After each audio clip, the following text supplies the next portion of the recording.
welcome. It's so Thank you. much of our it's such an opportunity to have you here. Thank you for coming. Thank you so much. Thank you. I think we can start with the conversation now. So first of all, welcome, ma'am. And I have to say, the first time I heard about you and I read about you, I was very intrigued because the first thought that came to my mind was, wow, flowers. Because we always perceive flowers as fragrance related, but never related to healing.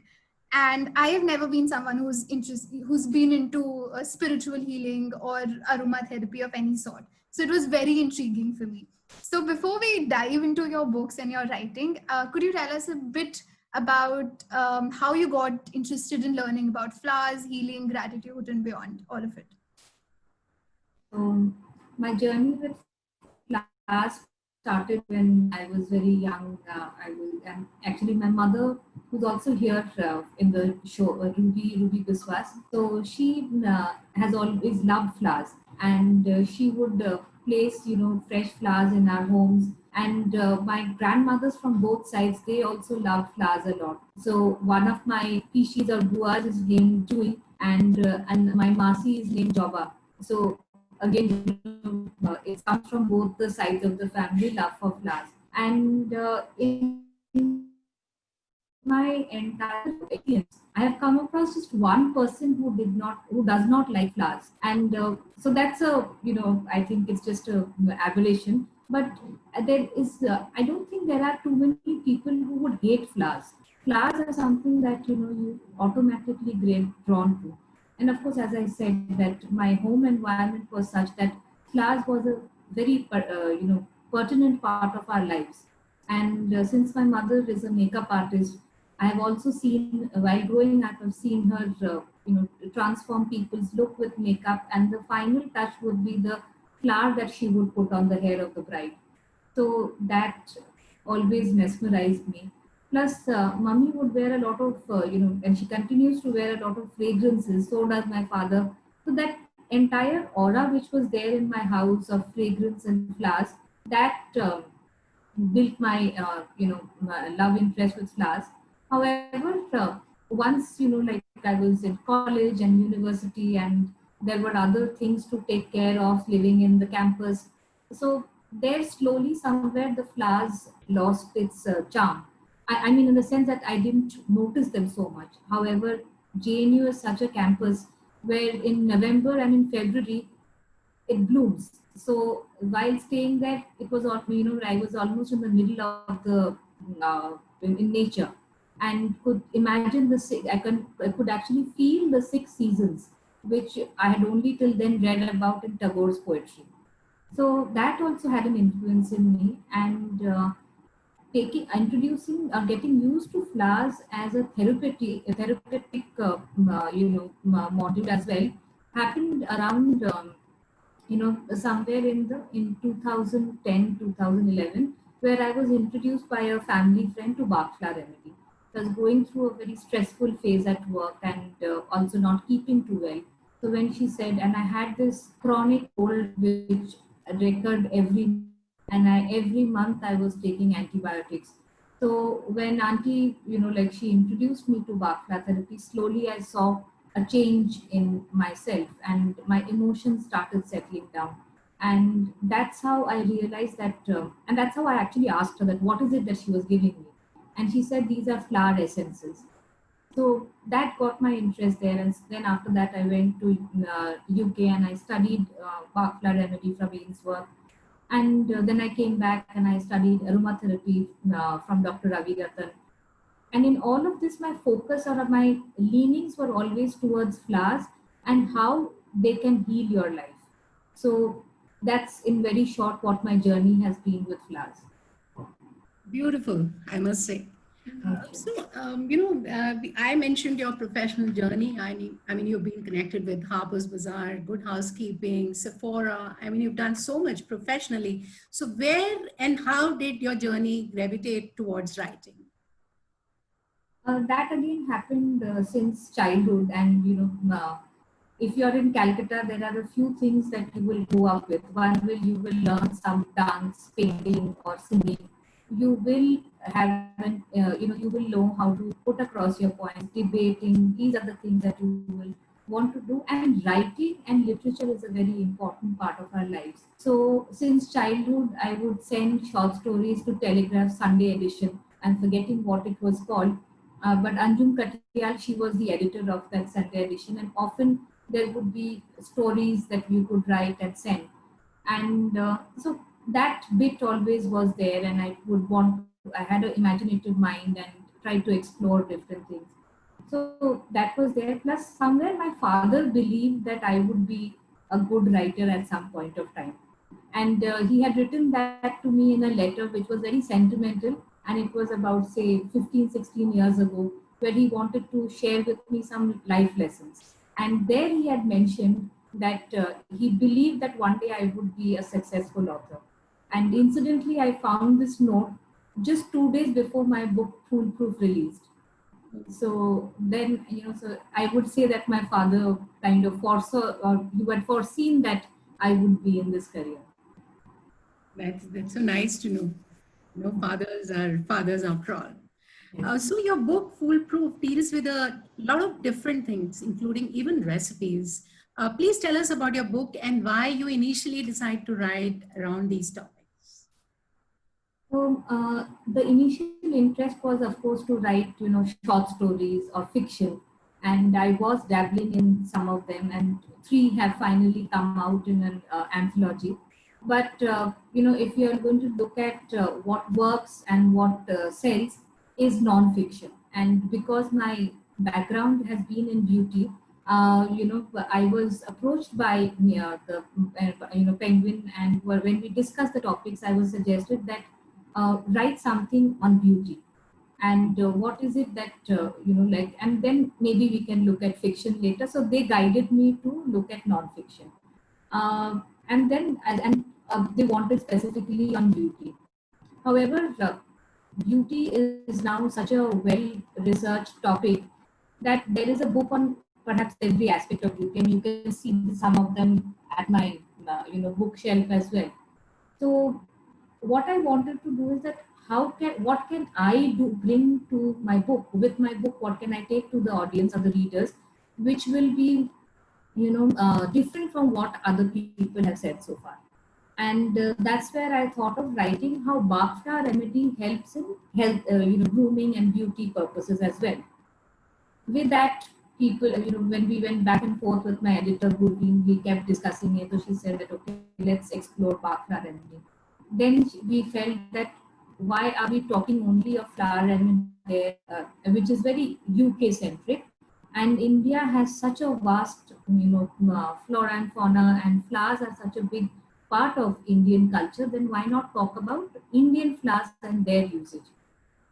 Then I started thinking that, okay, if I look at the way I work with aroma oils, I gravitate towards floral oils.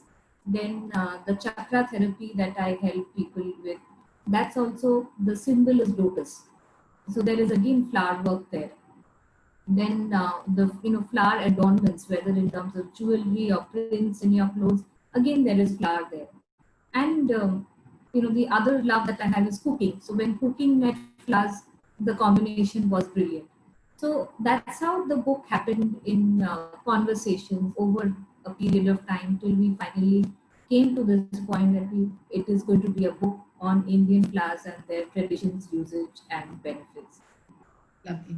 You work with a lot of flowers. I mean, I'm sure you must be having some personal favorite of yours too, which has really influenced you, and you think that's me. I mean that's how it is.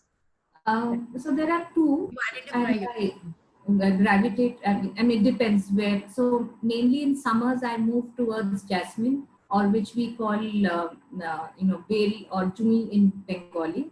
And in the winter months, the desi gulab is what I am more fond of. But of course, there is the hibiscus, which gives me a lot of strength and also a sort of femininity to it. Then the bougainvillea is such a beautiful teacher that it grows and doesn't need much care. It doesn't need much attention.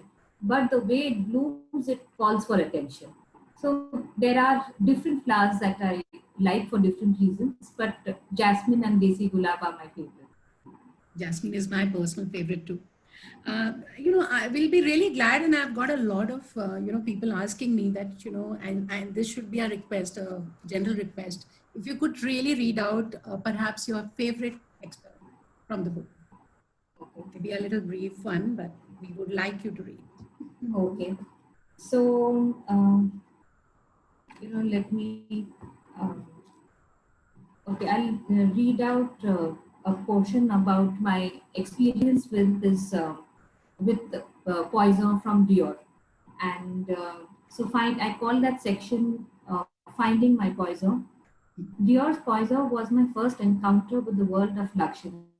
In 1986, my parents went for a Europe tour, and in those days, when you traveled abroad, you got back exquisite bottles of fine fragrances. Ma had come back with a bottle of Poison, and from then on, it became a fragrance that just remained with her. And she continues to be loyal to this day. She uses my fragrance, but she will always have a bottle of Poison which is there. I grew up seeing my mother wear it on special evenings. Cautiously, she would open the apple shaped falcon and with this crystal glass topper, dab the perfume behind her ears and her wrist. The heady notes of tuberose, rose, coriander, and vanilla would fill the room and trailed her wherever she went. The image of my mother wearing this gorgeous fragrance became a defining moment of beauty for me. Over the years, several variants of Poison have been released, but for my mother, my sister, and me, the original Poison remains a constant in our wardrobe. It is like a legacy and inheritance of sorts. Several years later, in 2009, I encountered another creation of Dior that blew me away. It was the India-inspired fragrance called Escale Pondicherry. The first whiff of the black tea accord, followed by notes of jasmine and cardamom that left a trail of sandalwood, impressed me to the core. I felt as if Poison is night and Pondicherry is day. It was launched in Pondicherry, and the journalists across the globe were flown down to India to attend its launch. And in an unforgettable walk through a local flower market, Francois Demarche, creator of Pondicherry, quipped that this perfume was a foreigner's first impression of India. However, he said Pondicherry was not the brand's first ode to India. Much before, in 1985, Poison used the Indian tuberose as one of its key ingredients. However, sadly, Pondicherry has been discontinued. But to date, on rainy summer afternoons, when I have a cup of Darjeeling tea and smell fresh jasmine flowers, which I did today, I close my eyes and meditate. Often I can smell that beautiful fragrance. In my memory of Pondicherry, I've created a fragrance that's reminiscent of Goa. I have named it Kafune, which in Portuguese means tenderly running your fingers through your lover's hair. The words, I must go down to the seas again, often echo in my heart when it is weighed down by the heaviness of city life. This blend of lavender, frangipani, lemongrass, and bergamot addressed my yearnings for the wind and the whiff of salt and transports me to the emerald waters in just a spritz. Now, incidentally, Kafune is not just a fragrance, but it is also a story which appears in my book, None of a Kind. I would request you to read the story whenever you can, and then maybe you'll be able to connect the dots and understand why this portion meant so much to me. Wow, I think that is very beautifully written. I could almost feel that there was a scent of all that you described in the room with me. I was recently doing a writing workshop, and they mentioned how important it is to introduce sense of smell, sight, and all of that. And you have so beautifully captured. And I feel like if I open your book and I read it, it'll be all about flowers and it'll just be a beautiful imagery. Thank you. Thank you. This I have to credit my mentor, Dr. Daisaku Ikeda. So when he writes about human revolution and transformation of the spirit, but when he's writing, he also gives little tips on writing skills. So I remember, I'm paraphrasing here from one of his works where he had written that if you just write, the person tried to reach this point and it took a really long time to reach, you don't really get to know what was there in the journey. But if you were to say that the road was bumpy, or there were several obstacles that came up on his way, there was a time when he fell down and blood oozed out of his. So you are creating an aura. And when you talk of the five senses, then people can immediately identify with it, because we are those who are blessed with all our senses. We experience everything through our senses. Yes, very right, very right. And I think that's actually very beautifully translated into even the just first impression of your book, which is the cover of the book. It's a very summary and like a beautiful vibe. A lot of people were asking me, the poster that we made for this webinar, they loved it. But I have to tell all of you that it is actually inspired from ma'am's book. It has a beautiful vibe to it. So about that, my next question to you would be that I was a little curious about the curation process of your book. That how did the publisher, Penguin Random House, the cover of the book, after your writing was done, how did all of that come together? So it was a joint effort, and first of all, the name is something which people have often asked me, that how did I come across this title. So my first title which I had suggested was Foolproof. So then I was told that, okay, give a few more options, and I gave some very reluctantly, and knowing that it would be rejected. So, but still, there was for a brief, few weeks, it was considered to be Flower Sutra. And then finally, the publishers and the editors, they felt that no, Foolproof would be a better option, and we came up with that. And in designing the cover, it's also something which we looked at, the way my products for Jhelum Loves, the way they are designed. So all my products have labels and packaging, which are paintings, which have been transformed into labels. So they are all hand painted, pictures, which we later got it printed. And some of my friends and my cousin contributed to making those labels with the vision that I had about flowers. So Gurveen, who's my editor, she suggested that let's keep that vibe on your book cover as well. That the watery, the airy, and the delicateness of the product labels, let that also be a part of this. And then there were several designs, several color combinations that we played with to finally arrive at this. And of all the colors, we felt that the yellow and the orange mix creates the vibe of the marigold. And that's why we kept it to that. I think that's very, very, very beautifully translated. Thank you. Thank you. Yes. We've been hearing a lot about Bach flower therapy that we've been talking about, and you've been running these remedial programs. You are a Bach flower therapist, and I'm sure everyone will like to know about it, because not many of us know about this term Bach, and we don't know where the origin is, but I know you've been really successfully running a lot of therapy based on the Bach therapy. So please let us know about it. So Bach flower therapy is essentially flower essences. And when we speak of flower essences, it is very different from essential oils.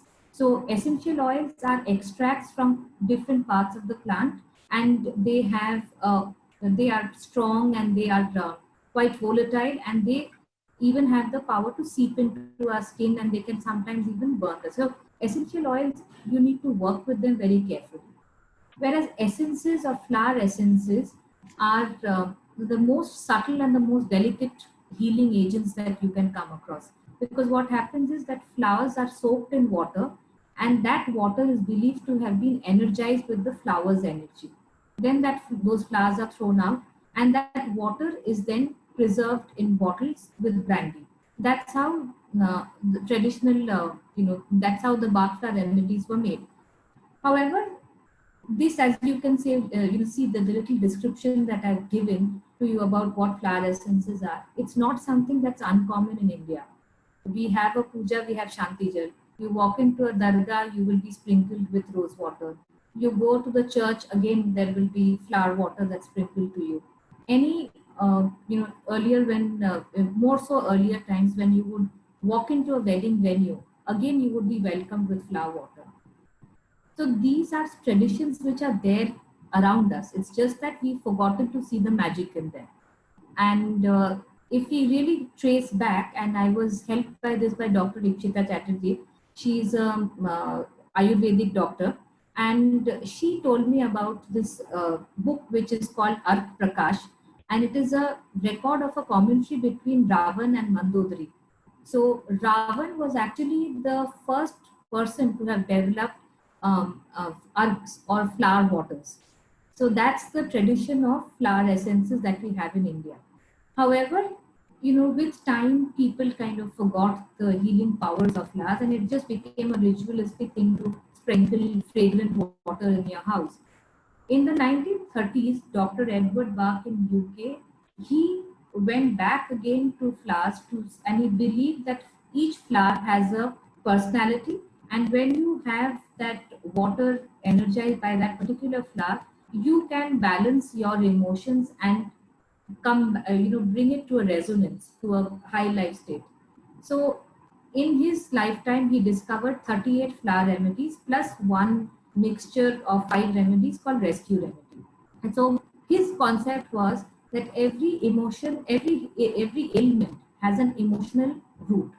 So when you treat that emotion, the ailment will also be taken care of. And that is something which intrigued me and that got me interested, because the beauty therapy that I have learned, I was taught by my mother and also my other teachers that by looking at someone's skin, you can say what is the problem emotionally they are going through. However, knowing what problem that person is going through, I can't do much. I felt that what could I do? How do I help the person? And that's where my study of Bach flower therapy fit in. And so from beauty advisory or talking about beauty on a superficial level, I started talking about, beauty as a therapeutic activity. And that's how my interest grew. That's how I started using Bach flower therapy in also my products and consultations. And now I am at a point where I can say that I can also teach people Bach flower therapy. And that's what I feel Dr. Bach actually intended to do. He wanted a system of medicine which was accessible to all. And if you study Bach flower therapy, you will realize that they are simple enough to start using it on yourself, and you can self-heal. Great. I have a lot of questions coming up on different Yes, flowers and healing. We'll come to that very, very shortly. And there's somebody who's also writing that it's been 10 months they've been using your products and they're very happy about it. So all of that very kind. will be coming to the chat session very shortly. I have a few more questions, Shreya. I think we can now discuss about your the book anthology that you did with a few other writers. So Yes. your book None of a Kind. I think you contributed a few short stories for that. 3 So if you could stories. if you could tell us a bit about that. So the short stories, I have started writing it while I was writing Foolproof, and my intent was to create, a collection of short stories which either spoke about the 7 chakras or drew symbolism from the 7 chakras or the 5 elements. So that's how I started it, and it remains as a very, very close thing to my heart. And of the stories that I have written so far, 3 got selected for this book, and they are called Saudade, Kafune, and Petrichor. These are also fragrances that I have made, blends of fragrance that I have. And when I made the fragrance, I wrote a poem with each fragrance. And then after that, I felt that, there was this one conference that I had gone for, and there was a few judges, and I remember the makeup artist, Ambika Pillai. Ambika told me that, Jilam, your products, your perfumes and everything, they have such a personal touch. It would be nice if you wrote a story along with them. So I didn't tell Ambika that time that I was already in the process of writing some stories along those lines. But so that's how I was convinced even more that maybe I should flesh out my stories more. And that's how Saudade, Kafune, and Petrichor happened. There are 6 more, and there are 4 more in the pipeline, and I hope to have them also reach to you. So all the stories that I hear, they have a strong element of a fragrance, and the fragrance is like a silent hero in the entire story. So please read it, then you'll understand what it is about. Wow, I think that sounds very interesting about your journey from aromatherapy, flower therapy, to writing about it, to forming a vibe and a fragrance around the book, around the stories, and then transitioning into poems. That sounds very interesting to me. So, if you could tell us a bit more about, I actually chanced upon your poem, The Thunder and Rain. I think it's in one of your stories. And I heard the recitation of it, and it was so beautiful, the whole imagery and the whole vibe, and I definitely going to definitely read the whole story. Yes. So if you could read one poem of yours from those short stories, that would be lovely. So in the short stories, only one of them have my poems, but I think since we've okay, so should I read Thunder and in Thunder and Rain? Yes, sure. I think everybody would love to listen to that. All right. Then we'll read that. And this is, this is based in Calcutta, this story, and it's called Saudade. The word Saudade means nostalgia for a thing or person far away. And Calcutta is such a city that even if you are in the city, you will still feel nostalgic. And now that, in lockdown, we are locked down in Delhi, we are missing Calcutta quite a bit. So maybe that's, in some way I can revive that moment in Calcutta. So it's called In Thunder and Rain. The rain melts on the window pane. The wind knocks on the gate. The sky lights up for a moment, and the thunder makes its presence felt. What message do the clouds bring today? Is it a promise for tomorrow or an unfinished tale of the past? A streak of lightning connects all at once. In a flash, clarity appears. It fades away in a moment, but in that moment, you have lived and loved. Words remain at the tongue tip. Questions get swallowed within. Only a smile is left behind when you call it a night. That's beautiful. Thank you. Lovely. So I think we are coming towards the end of the conversation part of the session. Just one last question that I have personally for you, since this is the author interaction, we have people from a variety of fields in the audience, Yes. but one thing that we all have in common is the love of books. So if you could tell us about your favorite authors or any book that you recently read and you love. Maybe any book that you So- read during the lockdown. So, earlier there was a time when I would read books very quickly. But now I am at a phase where I want to read a few select books, and I keep going back and forth while reading them. And sometimes, I can't remember something that I read before, so I go back and refer to that. So one of the books which I'm reading now is rereading it actually, 40 Rules of Love. And that's a beautiful story of the twin flames, Shams Tabrizi and Rumi, and it is reflected in modern times, between two very disparate people. So that's what I'm reading again. And also I read a lot of my mentor's book, Dr. Daisaku Ikeda's book. One is Hope is a Decision, that I go back to it in these times because it is the book itself, the cover itself and the title cheers you up and gives you that confidence that you can change everything. So that is another book that I've been reading. New Human Revolution is another one I'm reading. Then, and others also. I read a lot of Paulo Coelho. So that's there. And then Jeffrey Archer, I had an interaction with him last week. Then, so that's when again I revived my interest and my love for his books. So that's it. His books are evergreen. Yes. A master storyteller. I think now we can move on to the interactive session. So we got a lot of questions, but I think a few people would love to ask you personally. I would be unmuting them. Yes. First. I have Shruti here. She's a chartered accountant and she's wanting to ask you a question. Yes. Hello. I just heard about your box class therapy. I am more keen to know if such therapies work for skin allergies as well. Anything on those lines? Again, I'll come back to what I was saying, that every ailment, even if it's your allergy, has an emotional root. So we will have to go in for a consultation and see what is causing that allergy, or how are you reacting to the allergy. Allergies generally happen when you dislike something, and that's your body reacting to something which you don't like. It could be an incident, it could be a person, it could also be a situation.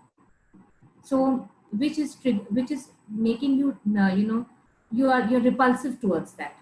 And how does your body show that? In terms of eruptions. So that could be a way in which you can treat allergy. Allergy could also be when you get affected by your environment very easily. So if, for instance, you're getting allergic colds with seasonal change, then the remedy which you should be taking is walnut. Okay. You know? So, but if it is something which is appearing on your skin and it is making you feel low about your self, your appearance, or it is lowering your self-esteem, then the remedy that you will need to take is crabapple. Okay. So I'm just giving this to you in a very brief way. Yeah. But further questioning needs to come about before we decide what remedy would go for you. All right. All right. Thank you. You're welcome. I have a question from Resham. Resham Dutt. She's a business woman. Resham. Hello. Hi. Yeah. See, I've always believed in using natural products, and we've been using home remedies, common home remedies, what Yes. we learned from our grandparents and mother. And I have a question that since you have gone into the depth of these things, what is the power of these home remedies or natural stuff vis-a-vis allopathic methods? So, when we talk of allopathic medicines, or if we are talking about beauty and skincare from, these, but with particular synthetic composition, Right. we cannot say that. I'm in no position to discard them. Of course, with the thousands of research and the kind of work that has gone on to create a medicine or to create a product, cannot be just said that it's not good. We have to figure out what is important, what is working for us.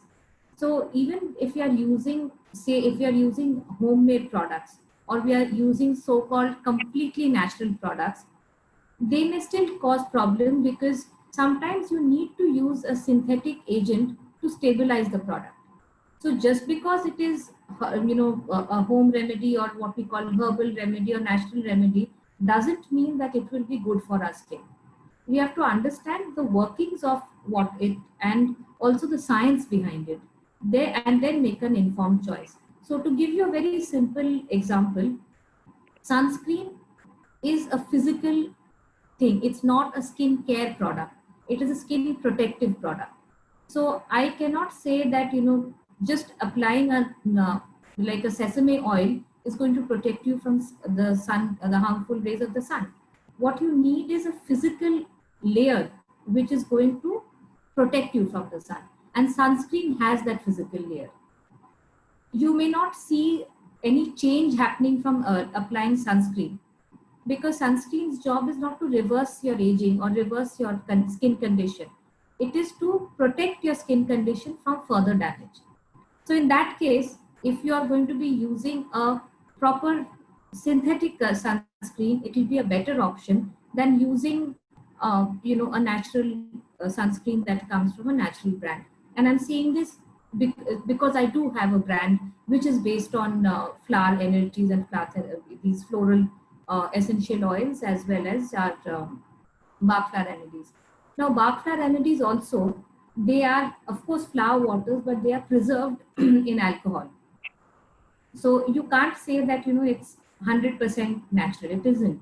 And even if any brand is saying there will be something to kind of stabilize a product. You cannot have something which is absolutely natural and which will last you. Yes, there are of course few products which will last for maybe a week or so, very boutique products you might get. But if I have to protect my increase the longevity of my product, I will have to put in something synthetic. Right. So basically, it's a combination, and Yes, and we it have depends to on your with needs. a lot of understanding. Yes, yes. Now we Thank have you. Meena Kapoor is around. Please unmute yourself, Meena. She's a businesswoman too, and she runs Culinary Courtyard. Jalen, this works more like a homeopathic medicine, it seems, where every patient has a different kind of symptom and different kind of medicine is prescribed. Yes. So this is not a very fast kind of a thing we can expect things to happen. If I have a skin problem, no, my skin problem is going to be entirely different than somebody else's skin problem. Yes. So it works like that then? See, Dr. Bach was also homeopath, and he was also a physician. And he studied homeopathy, and he felt that flowers could be replaced by the bacteria could be replaced by the flowers, and that's how he developed Bach flower remedy. And so, what I believe in homeopathy versus allopathy is that if you have fever, it will take. If you have a cold, with allopathic medicines, it will take you perhaps a week to get cured. But with homeopathy, you will take 7 days. Yeah. So it's that understanding. And for Bach flower therapy, sometimes the result is almost instantaneous. So something like, say, mustard, which we spoke about a little earlier, which is given for a sense of gloom that descends upon you. What do you do then? So if you take mustard, and if you take it a little frequently in say about 2 to 3 hours in a span, you may get over that feeling by next morning. There is another remedy called olive, which is given for when you are going through a physical exhaustion. So having 4 drops of olive in your drink in a cup of water is going to be almost as good as having having an espresso shot. It's that rejuvenating. So it depends what is the situation that you're trying to address, and accordingly the remedies will show its effect. However, if a mixture of remedies does not show any effect after 7 days, then either the remedies will have to be changed, and so maybe you have not selected the right kind of remedies.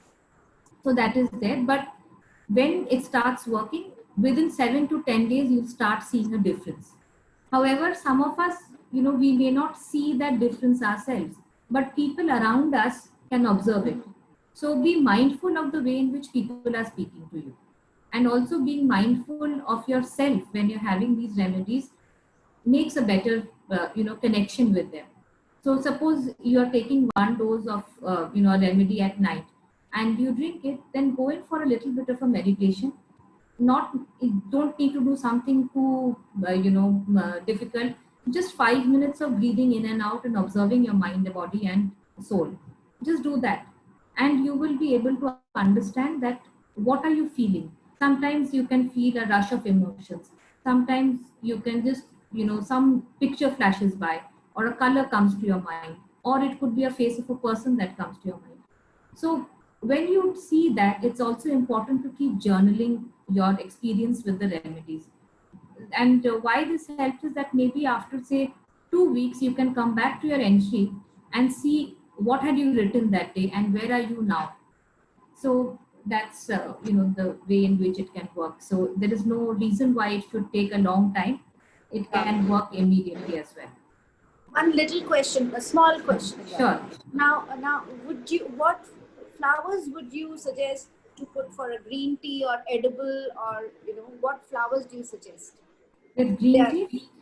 Yeah, for the green tea or edible to put in food as well. Because okay, so with green tea, jasmine flower always works very well. You can always put some fresh jasmine from your garden on your green tea, sorry. And as for using flowers in your medicine, like for your food, sorry. So you can we have always been cooking with a very, very common flower and we don't know. One is that is cauliflower. So cauliflower we've been cooking, but it is actually also a flower. Then there is the pumpkin flower, which is in bloom now in this season. You can get pumpkin flower. So pumpkin flower fritters can be a great pakoda. Then marigold, I use that often in place of saffron, because I see marigold as a poor man's saffron. Though saffron, of course, is also a flower, a part of a flower. So marigold, I use it to color, fragrance as a dish. So you can use it for maybe baked curd or something. Wherever you would use saffron, you can use marigold. I also combine marigold when I'm making orange marmalade. So there is a bitterness to it, and also there is the juiciness and sweetness of orange to that. And I put in a little bit of red chili flakes in it to bring out that spice and that the snap to it as well. There are a lot of these remedies in my book, Foolproof. The last chapter is full of that. Please read the book. Yes, Read yes. that Now chapter. we'll have to read the book. Neeta's Yeah. going to finance us, all of us. Yeah, next we have Thank you. Thank you so much. Karuna is back. Karuna? Yeah, Yes, Karuna. thank you. Hi. Congratulations, Neeta and Shreya, for bringing such authors on your platform. They're indeed very, very interactive and very, very informative. And thank you, Jailam, for giving us insights into the essences of flowers and flower therapy.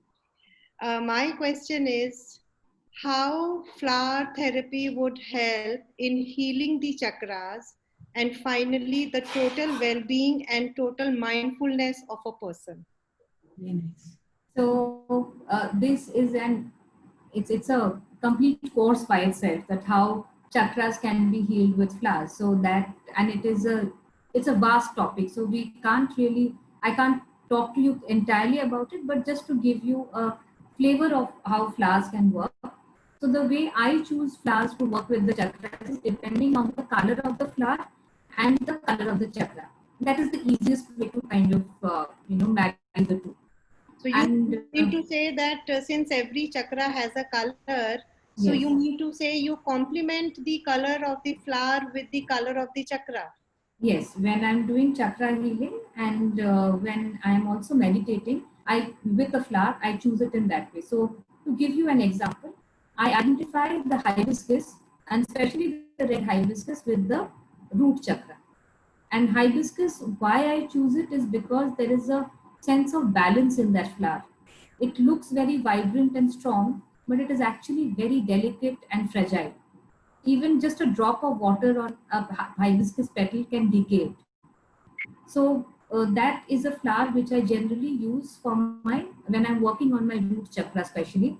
I use it with visualizing the hibiscus or keeping a hibiscus in front of me. So that is one thing. Then let's talk about our sacral chakra. The color is orange. Orange. And the flower that you can use to meditate on this, it could be the orange marigold or the orange genda. And you can even, though the color is not is not orange, but neroli flowers, which are the flowers of the bitter orange, that can also be used to work with the sacral chakra, because it has a citrus fragrance, and the sacral chakra is seat of emotions. So neroli helps in releasing these emotions and making you happy. And also genda has that power to believe, and it is vibrant and it is powerful, and it gives you the belief in your own creativity. So when you are focusing on the orange marigold and you are working on your sacral chakra, and you can do that by doing deep stomach breathing, lower abdominal breathing, you will be able to strengthen your sacral chakra. So then there are other, so on and so forth, you go ahead. And what was the second part of your question? How then finally it will help in the total well-being and the mindfulness of a person? Yeah, so when we talk of chakra therapy, a very common question that comes up is, I want to work only on my solar plexus. Or can you give me a essential oil blend? So I have a blend of 7 chakra oils, and I'm told, why can't I pick one? So now your body is a whole. You can't pick out your stomach from your body and say, okay, I will work on you and I will not work on the other parts of my body. So similarly with chakras, they are interlinked. So if the solar plexus, since I mentioned the solar plexus, see it in that way. The solar plexus gets affected. You could be, like losing your temper, or you could be very low on energy, or you could be hyperactive. These are various ways in solar plexus can work. Now, if solar plexus is affected, it will also affect your sacral chakra and your root chakra, because you don't know how to channelize it. That can get blocked. Or maybe because your sacral chakra is blocked, if you're emotionally feeling very low, then it's also going to manifest in your solar plexus chakra and your physical well-being. If your solar plexus chakra is so full of anger and arrogance, then your heart chakra can't work. Similarly, if your heart chakra is blocked, where is all the anger getting pent up? It's in your solar plexus. Solar plexus is also associated with our eyes. What do we perceive externally? If our solar plexus gets affected, then also our third eye gets affected, because what we are seeing, we are not being able to see beyond it. We are not using our intuitive power, or we are not able to look within to see what is causing my problem. So therefore, all the chakras need to be worked on together, and sometimes there will be a disbalance on 1 or 2 chakras which we'll have to focus on and concentrate on, but an entire healing process is required. Thank you so much, Jhelum. Thank you. Thank you, Karna. Yeah, we have Rinki. She would like to ask a question from you. Rinki? Yes, Rinki. Hello. Yes, Rinki, tell. Jhelum, what can be given to kids during this lockdown period? See, my son is in any case very emotional. He's the single child. And then there's more of screen time plus no outdoor activity. So it is actually affecting him so badly. Like every time he's complaining, oh, why are we staying in Mumbai? Our entire family is in Indore. Why can't we go there? So there's complaining plus there's comparison.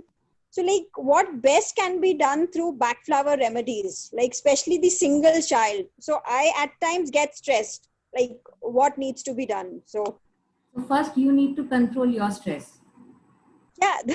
Once you control that, and once you are in a happier zone, your environment and your home will also become happier. So you need to understand, you need to first figure out that what is stressing you, and therefore take the remedy along with it. And if you are feeling fine, your son will also start responding. However, what he's going through is also, being stuck in a place.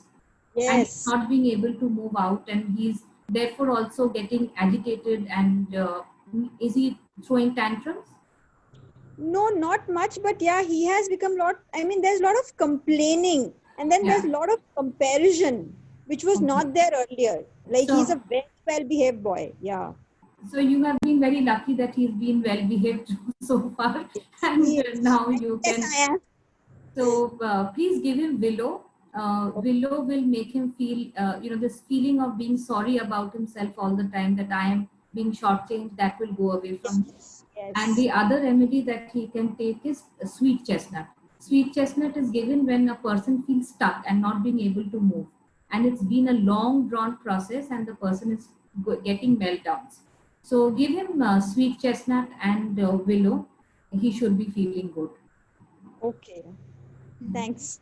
3 more questions related to flowers and remedies. In between, I'll just take a different question related to writing.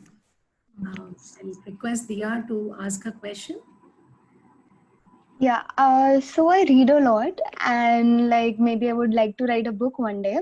So I was wondering that how do you know when your book was ready? How did you know when your book was ready to be published, and how did you know when to stop editing? Yeah.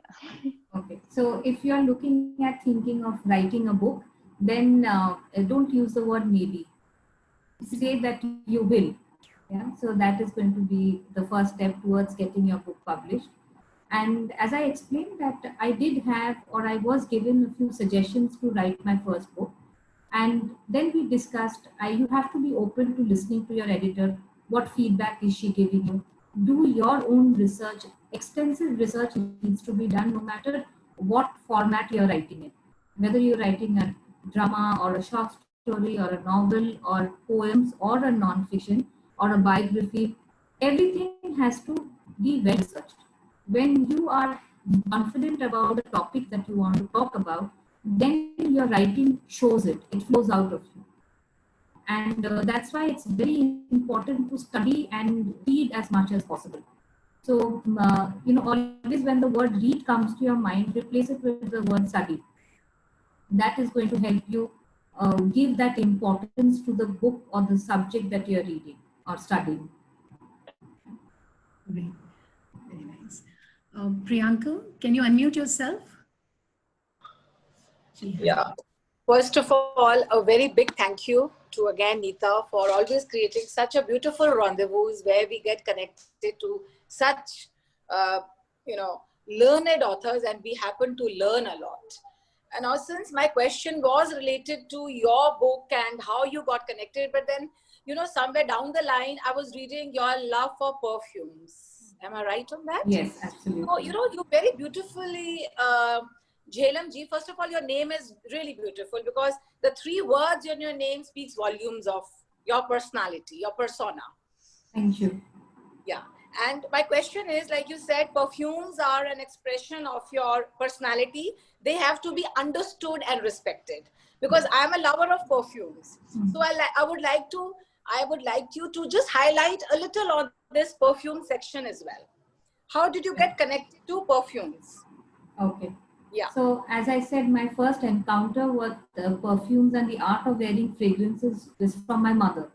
The way she would, this beautiful sari which she would wear, and then that entire act of opening the bottle and then putting it behind her ears. So that is what drew me to fragrances. And also I was introduced to essential oils at a very early age. In my teenage, I was introduced to this. Again, thanks to my mother who gave me that space to work with it. And she gave me those set of essential oils. And what I started doing is that instead of using a deodorant, I would always use essential oils in my bath water and bathe with it. So till date, a lot of family members say that when you go into a bathroom that she has used, or you go into her washroom, it is a fragrant place and you want to stay there. So that is also a space where, I got used to blending flowers and blending scents. And then when I became a beauty editor with Harper's Bazaar, so I feel, that life, nothing is a coincidence in life. Everything happens for a reason. So naturally, there's a beautiful book. It happens for a reason. Everything happens for a reason. I will read that for sure. Okay. And so I got, I was asked to review fragrances as a beauty editor several times. And this would also be a time where, as an editor or a beauty editor with Harper's Bazaar, you would be taken to the best of places in the world, the most beautiful natural surrounding, where that fragrance would be unveiled as as a thing of beauty, and you would smell it. So that's how I got identified as a beauty editor who speaks about fragrance. And that's how my interest in fragrance grew further. And the way I wrote the fragrances, I remember actually, there used to be a beauty editor with L. Kadambari. So Kadambari had written one very beautiful article on how she went on a trail of a fragrance and how it affected her. So as a new writer, I would read her often and her art of writing beauty. And also Newbie Hans, she was the beauty editor of Harper's Bazaar UK. So Newbie's writings were also very, very sensuous, very detailed, and reading a lot of their style of writing, I developed my style of writing fragrances as well. So that's the way it developed. What fragrance are you wearing right now? You must be wearing a fragrance. I'm wearing lemon oil. Wow. Great. Great. Thank you. Thank you so much. Thank you, Priyanka. Roma, will you like to ask? She was the first author for the author interaction. I must ask Roma to ask you a question. Roma. Roma, can you unmute Yeah, yourself? yeah. Can you hear me? Yes. Yes, very Yeah. loud. Hi. I'm really nostalgic today because my roots are in Kolkata as well. I'm Roma Ghosh. Yes. So, I really relate to what you are talking.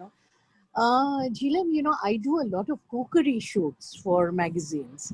Yes. And I like to give freshness to my recipes, and I use a lot of mint, basil, all kinds of green leaves. But when it comes to flowers, I'm at a loss. It's only rose petals, or as you mentioned now, marigold. I don't just want to decorate my recipes. I want the flowers to be edible. What can I use? So there are again several ways in which you can use flowers that are mentioned in the book. But what we need to understand about flowers is that very little research has been done on the nutritional aspect of flowers, Okay. which is why we don't see much of flowers in the culinary world apart from just the decoration, and which was made famous by MasterChef Australia. Their beautiful Yes, kitchen, yes. everything that Right. made you hungry the moment you saw Yes, the scene. yes. But things that we need to remember is therefore getting flowers which we know have come from a source which has not been sprayed with insecticides or Insecticide. pesticides, and also that they are not harmful for your system. Now, the flowers that you can popularly use in interesting ways of cooking is the Aparajita flower or the blue peony. Yes. So Aparajita has this bright, this has that indigo blue color, and Mm-hmm. when you put it in, flour, when you put, you can cook your rice with it, and the Okay. rice has a very beautiful blue shade to it, Shade. and you can use it. You can cook the Thai rice in that way. Thais use a lot of blue peony in their cooking, and you Okay. can have the peanut curry or the Ah. any of the red, green, yellow curries Ah. there, and that the lemon that you have, the wedge of lemon which you put aside, sprinkle that on the uh, uh, rice just after you've served it. So what will Mm-hmm. happen is that the color of the rice will change from blue to purple. Oh, lovely. Okay. So that Wonderful. is something which you can do, or you can make a drink with a prajita flower, like a sangria Uh-huh. with the color, with the prajita flower, and you can, when you're serving it again, take that lemon slice and put it in the drink. So slowly the color, when the lemon juice goes through the glass, it will keep transforming from purple, and it transforming to purple, and it will go down the entire liquid, and you'll see those beautiful lines going through it. Oh, wonderful. Wonderful. Thank you so much. You're Thank most you. welcome. It's Thank you. wonderful. Roma, you have to cook this rice now. Yes, I will. I will. I have, Jailam, just one last question. We'll just spend maybe 1 minute on that. And then everyone will say bye to you. So nobody leaves before we say bye to Jailam. So now we have Mamta. Mamta, please unmute yourself for a short question. Please. Yeah. Yeah, thank you, Ms. Neeta. Thank you for giving me a chance to put my very simple question. In this, during the time I was listening to all what was asked, I was also kind of allured to ask about my personal, allergies and my personal, kind of thing which everybody is asking. But a very simple question which has always come to my mind when I see people like Ms. Jailam, or I have a couple of my friends working in the business of flowers, that don't you think it's a very, very time-taking process? Something very, very, in such a fast lifestyle, do we really have that much of time to work the way you want and you are telling? Though it is quite, endearing to understand that our emotions, control the way we live our life and the allergies which we probably face. But something which is always, troubling me is that, how do you propose to deal with all that? It is such a fast-paced life, and with all the remedies which you are telling, it is, it's actually, very, very. Even I am provoked to ask something like that because I am suffering from many allergies. but I still want to ask some common man, solution for that. Something which is quick, something which is, I can really get into it. So as I said that, Bakla remedies can be very quick. And my only answer to anybody who feels that, they can ignore their mental well-being at the cost of a fast-paced life is this, that I have been there, I have gone through that. And today, if I'm being, sitting here and talking to people is because I took that decision that I have to leave this kind of a maddening rush and focus on myself somewhere. So what do I want to do? Burn out by the time I am 60? Or do I give myself that time and do something which is value creating and live many more years? What would I do?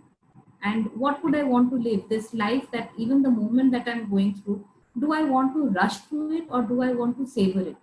And even if I savor it, if I value each moment that I'm living, if I'm mindful of that, then the 24 hours can be, packed in with a lot more activity.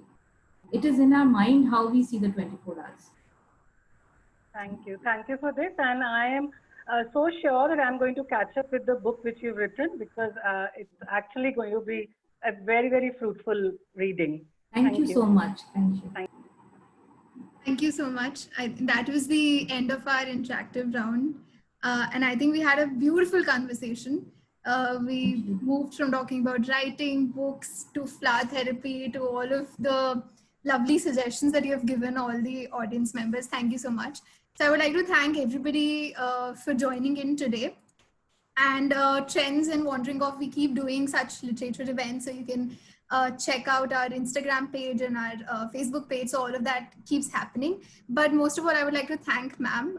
Thank you so much for joining in today and taking out your time. This has been a beautiful webinar, and talking about flowers has just activated all my senses to go out and walk in my garden right now. So thank you so much. And of course, all of you can buy ma'am's books online, and that would be available on Amazon.in. You can all go to Amazon and buy it. If any of you want to contact me, you can get in touch with Neeta, and she can share my number with you. And you could also find me on Instagram. It's JhelamDB. That's my Instagram. So you could even look at that. And thank you so much for taking time out on a Friday evening at 7 o'clock in the evening and listening to me and, also bearing with me.